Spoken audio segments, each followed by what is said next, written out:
Rais wa Marekani Donald Trump ameikosoa Israel kufuatia shambulio lake dhidi ya shabaha za Hezbollah mjini Beirut, akisema operesheni hiyo haikupaswa kufanyika wakati juhudi za kufikia makubaliano ya amani kati ya Marekani na Iran zikiwa katika hatua za mwisho.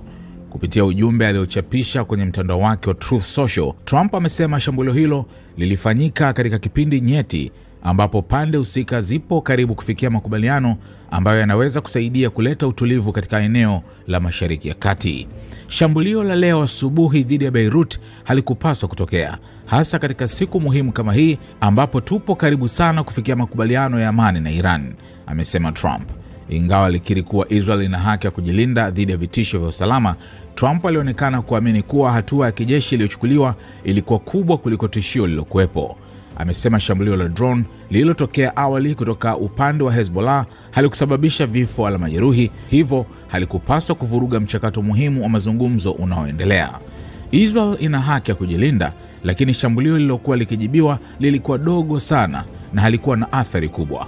Hakuna aliyekufa, kujeruhiwa au kuathirika, alisema.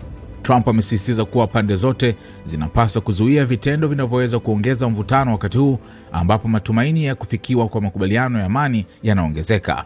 Tupo karibu sana na makubaliano ambayo yanaweza kuleta amani katika eneo hili, ikiwemo Lebanon. Kila upande unapaswa kupunguza mvutano, amesema. Rais huyo wa Marekani pia ametoa wito kwa Israel kusitisha mashambulizi yote ndani ya Lebanon, huku akitaka Hezbollah nayo kuacha mashambulizi dhidi ya Israel. Hakupaswi kuwa na mashambulizi mengine kutoka Israel katika sehemu yoyote ya Lebanon, lakini pia hakupaswi kuwa na mashambulizi kutoka kwa upande mwingine wowote, ikiwemo Hezbollah dhidi ya Israel, ameongeza.